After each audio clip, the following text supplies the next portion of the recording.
नमस्कार, आपका अखबार के YouTube चैनल पर आपका स्वागत है। मैं हूं प्रदीप सिंह। शैतान अगर वेद वाक्य बोलने लगे तो सोचिए आपको कैसा लगेगा। ये इस तरह की जब उलटबासी होती है तो समझ में नहीं आता है कि हंसना चाहिए, नाराज़ होना चाहिए, रोना चाहिए या गुस्सा होना चाहिए, क्या होना चाहिए। ये किस तरह की प्रतिक्रिया इस पर दी जाए, ये थोड़ा तय करना मुश्किल होता है। तो संदर्भ क्या है? संदर्भ है पश्चिम बंगाल की मुख्यमंत्री ममता बनर्जी का बयान पार्थो चटर्जी की गिरफ्तारी पर। उन्होंने कहा कि मैं भ्रष्टाचार को बर्दाश्त नहीं करती। भ्रष्टाचार करने वाला चाहे जो हो उसको सज़ा मिलनी चाहिए, और चाहे वो मेरा मंत्री ही क्यों ना हो।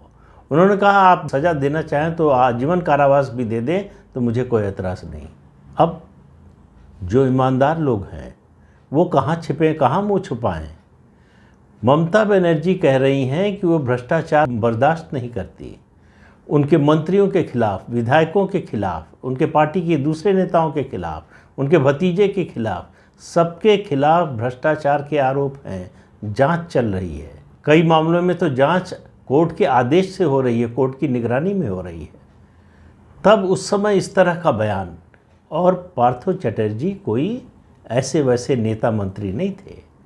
वो पार्टी के नंबर 2 नेता हैं। ममता बनर्जी के बाद, परिवार को छोड़ दीजिए, ममता बनर्जी अभिषेक बनर्जी को एक ही मानकर चलिए, उनके बाद किसी की हैसियत सबसे बड़ी थी तो वो पार्थ चटर्जी की थी, और अब भी है उनकी हैसियत। इसलिए बता रहा हूँ। देखिए हुआ क्या है, जिस दिन गिरफ्तारी हुई, पहले पार्थ चटर्जी की जो सहायक हैं, दोस्त हैं, जो भी आप कहना चाहें, उनसे पूछताछ हुई। उसके बाद उनकी गिरफ्तारी हुई। उनके यहाँ से 21 करोड़ 21.2 करोड़ जो है वो ईडी ने बरामद किए, लाखों का सोना, उसके अलावा कई प्रॉपर्टी के कागजात, ये सब बरामद हुए हैं। और जिस फ्लैट में ये बरामद हुआ, ये पैसा, ये नकदी बरामद हुई, वो फ्लैट पार्थ चटर्जी का है और उन्होंने गिफ्ट किया अर्पिता मुखर्जी को। तो इससे आप अंदाज़ा लगा लीजिए भ्रष्टाचार का। और पार्थ चटर्जी अभी कॉमर्स और इंडस्ट्री मिनिस्टर हैं, एजुकेशन मिनिस्टर नहीं है इस समय। ये काम उन्होंने तब किया था जब वो एजुकेशन मिनिस्टर थे, यानी ममता बनर्जी की सरकार के पिछले कार्यकाल में। तो ममता बनर्जी को कुछ पता नहीं, ऐसा कौन मान सकता है?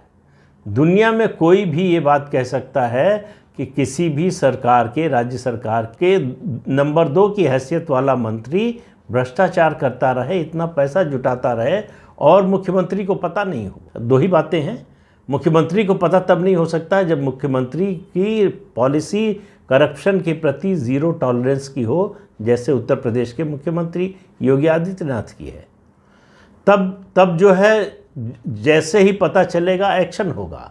तो ऐसा तो हुआ नहीं। ये एक्शन ममता बनर्जी की ओर से नहीं हुआ।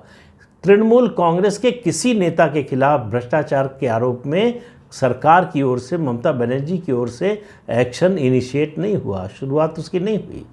हमेशा किसी की शिकायत पर या जांच एजेंसियों को कुछ मिला तब जो है वो आरोप लगा और जांच शुरू हुई। दूसरी बात, और अगर आप ये कहते हैं कि हमको पता नहीं था, ये करप्शन कर रहे थे, इतना बड़ा घोटाला कर रहे थे, भर्ती में, नौकरियों में घोटाला का पैसा लेकर नौकरी दे रहे थे, जो डिज़र्विंग थे उनको जो है बाहर कर रहे थे, तो इसका मतलब आप इनकॉम्पिटेंट हैं।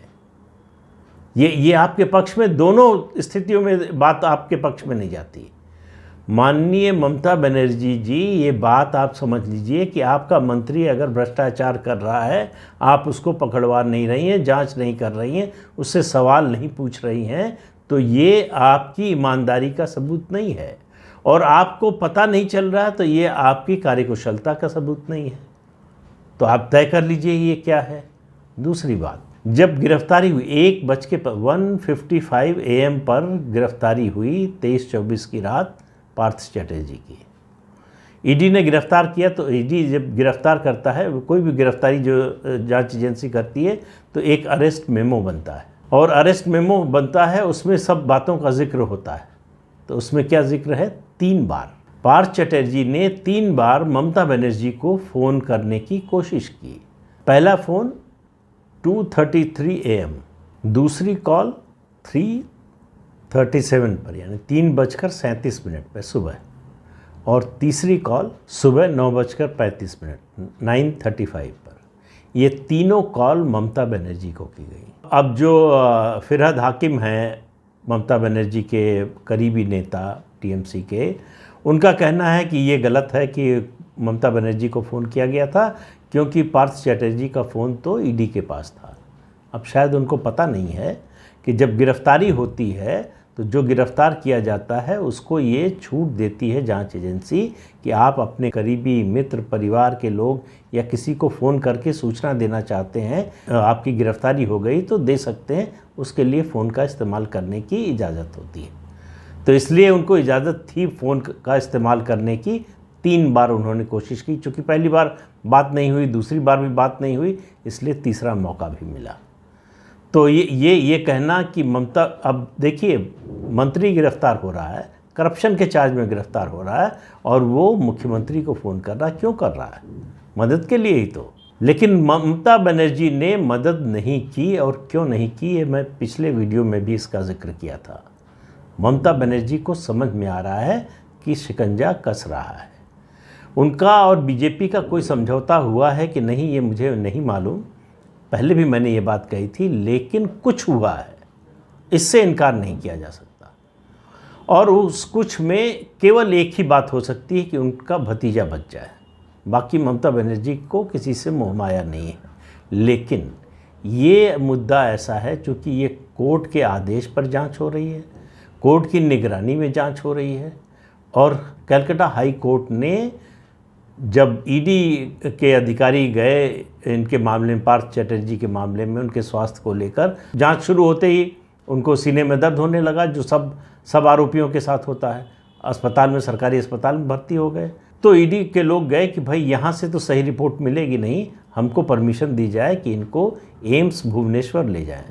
तुरंत परमिशन दे दी हाई कोर्ट ने, और ये कहा कि ये अपने रसूख का इस्तेमाल सरकारी अस्पताल में कर सकते हैं, और ये जांच से, पूछताछ से बचने का तरीका होगा। ये जांच एजेंसी नहीं कह रही है, ये हाई कोर्ट कह रहा है। तो आप इससे समझ सकते हैं कि कितना बड़ा स्ट्रक्चर है ममता बनर्जी की सरकार के खिलाफ। इससे अंदाज़ा लगे। और वहाँ जब भुवनेश्वर पहुँचे तो वहाँ एम्स के डॉक्टरों ने जांच की और कहा कि इनको कोई ऐसी बीमारी नहीं है जिसके लिए इनको अस्पताल में भर्ती होना पड़े। पहले से कई बीमारियां हैं, उनकी ये दवाएं ले रहे हैं, इसलिए इनको भर्ती होने की ज़रूरत नहीं, बिल्कुल ठीक है। यानी पूछताछ की जा सकती है। तो उसके बाद जो है पुलिस रिमांड मिल गई है 3 अगस्त तक की, अर्पिता मुखर्जी की भी और पार्थ चैटर्जी की भी। तो दोनों से 3 अगस्त तक, नॉर्मली जो है अदालतें बहुत लंबा रिमांड देती नहीं हैं। तो ये मुद्दा कितना गंभीर है और कितना गहरा है, ये अदालत को भी समझ में आ रहा है। 3 अगस्त तक की रिमांड मिली है। अब जो डर है तृणमूल कांग्रेस के लोगों को, वो ये है कि पार्थ चैटर्जी किसका नाम लेंगे, क्योंकि इतने बड़े पैमाने पर घोटाला हुआ है, तो ये सब पैसा अकेले उन्होंने नहीं खाया होगा। डोला सेन की माने, जो एक वीडियो में कैमरे पर बोलती हुई दिखाई दी, अपने कार्यकर्ताओं की बैठक में कह रही हैं कि जो तुम वसूली करते हो ये व्यापारियों से, उद्योगपतियों से, बाकी लोगों से, दुकानदारों से, इन सब से जो वसूली करते हो उसका 75% जो है वो पार्टी के फंड में जमा करो, 25% अपने लिए रख लो। तो अब ये जो मिला है 21 करोड़ से ज़्यादा रुपया कैश मिला है, प्रॉपर्टी मिली है, और जो सोना मिला है, ये 25% में है या 75% में है। और अगर 25% में है तो 75% किसके पास गया? ऐसा नहीं है कि इतना बड़ा घोटाला करके जो पैसा कमाया पार्थ चैटर्जी ने, वो सब अपने पास रख लिया। तो इसके हिस्सेदार कौन है? किन लोगों में बंटा ये पैसा? ममता बनर्जी 2011 में परिवर्तन का नारा देकर सत्ता में आई थी, और ये परिवर्तन दिखाई दे रहा है बंगाल में। ऐसा परिवर्तन जिसमें भ्रष्टाचार से बजबजा रही है ये सरकार। इस सरकार में कट मनी, कमीशन, फर्जी जो है चिट फंड कंपनियों का घोटाला, कौन सा घोटाला है जो नहीं है? एक ही फ़र्क है इस सरकार में और सीपीएम की सरकार में, कि सीपीएम की सरकार में इस तरह का भ्रष्टाचार सरकार में नहीं था। नीचे उनके कैडर में था, लेकिन ऊपर मंत्री और उनके विधायक और नेता जो है उनमें नहीं था। 34 साल में एक भी भ्रष्टाचार का आरोप नहीं लगा किसी मंत्री के खिलाफ। लेकिन आप देखिए, शुरुआत होते ही 2011 में सरकार बनने के बाद से ही लगातार भ्रष्टाचार के आरोप लगे हैं। किस तरह से जो नारद स्ट्रिंग कांड हुआ, जिसमें पैसा लेते हुए सुनाई दिए टीएमसी के नेता। उसके अलावा शारदा चिट फंड में राजीव कुमार जो कोलकाता के पुलिस कमिश्नर थे, उन पर आरोप है कि वो साक्ष्य मिटा रहे थे, साक्ष्य नष्ट कर रहे थे। उनको प्रोटेक्ट कौन कर रहा है? ममता बनर्जी प्रोटेक्ट कर रही हैं। क्यों कर रही हैं? अगर वो भ्रष्टाचार को बर्दाश्त नहीं करती, भ्रष्टाचार के खिलाफ उनकी जो पॉलिसी है वो ज़ीरो टॉलरेंस की है अगर, तो फिर उन्होंने राजीव कुमार को बचाने का प्रयास क्यों किया? अपनी प्रतिष्ठा दांव पर लगा दी, धरने पर बैठ गई, सीबीआई को पूछताछ से रोक दिया। उसके अलावा जो मई में चुनाव के बाद, विधानसभा चुनाव के बाद सीबीआई ने एक्शन लिया उनके 2 मंत्रियों पर, विधायक और एक और नेता पर, तो सीबीआई के कंपाउंड में जाकर बैठ गई धरने पर। तो ये भ्रष्टाचारियों को बचाने की कोशिश क्यों हो रही है? और कहा यह जा रहा है पार्थ चटर्जी की जो गिरफ्तारी हुई है, अर्पिता मुखर्जी की जो गिरफ्तारी हुई है, ये टिप ऑफ द आइसबर्ग है जो करप्शन चल रहा है तृणमूल कांग्रेस में। तो तृणमूल कांग्रेस पार्टी की सही मायने में वारिस है, ये साबित कर रही है। परिवारवाद भी है, भ्रष्टाचार भी है, और भ्रष्टाचार के खिलाफ बेशर्मी भी है। बेशर्मी इस मामले में कि अगर भ्रष्टाचार है तो आपको चिंतित होना चाहिए। तो चिंतित होंगे तो आप क्या करेंगे? आपको जैसे ही पता चला, मान लीजिए कि आपको पता नहीं था, मान लीजिए कि पार्थ चटर्जी अकेले सब पैसा खा रहे थे, तो जैसे ही गिरफ्तारी हुई, जैसे ही इस बात के तो सबूत मिल गए ना कि इतना कैश मिला, इतने प्रॉपर्टी के कागज़ मिले और इतना सोना मिला, ये सब मिला, तो उनकी आय जो है उससे अधिक संपत्ति है। ये तो साफ साफ नज़र आ रहा है। ये साबित होना अभी बाकी नहीं है। ये भले ही अदालत की कार्रवाई में उसमें समय लगे। उसके बाद आपका रिएक्शन क्या होना चाहिए था? आपको तुरंत पार्टी की ओर से, सरकार की ओर से एक्शन लेना चाहिए था। उनको मंत्री पद से हटाना चाहिए था, पार्टी से निलंबित करना चाहिए था। ऐसा कोई एक्शन ममता बनर्जी ने नहीं लिया है। क्यों नहीं लिया है?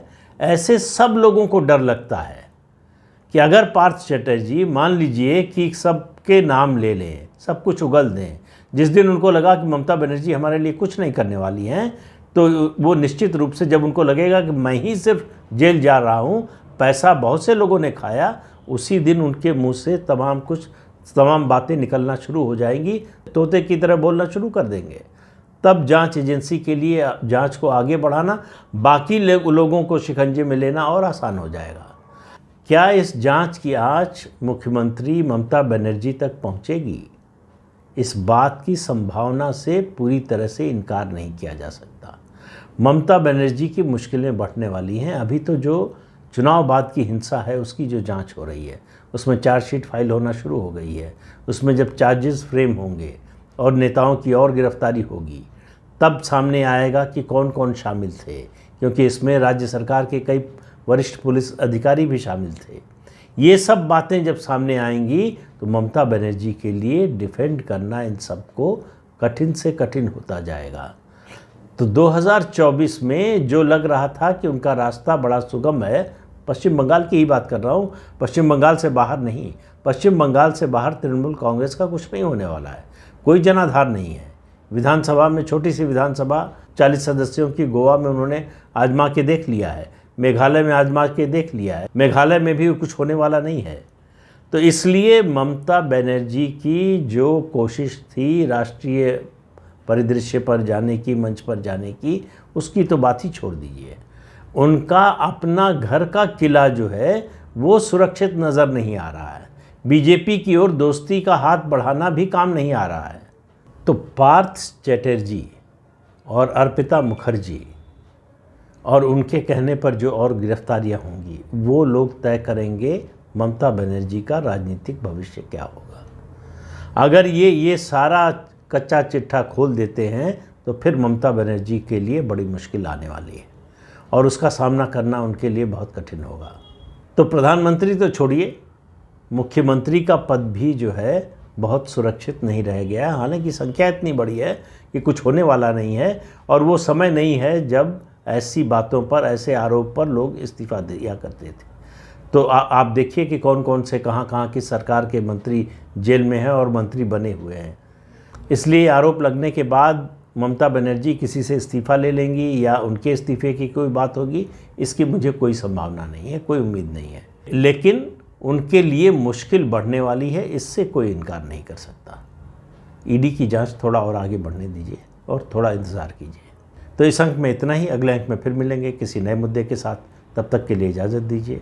आपसे अनुरोध है कि ये चैनल देखिए, शेयर कीजिए, लाइक कीजिए और सब्सक्राइब ज़रूर कीजिए। नमस्कार।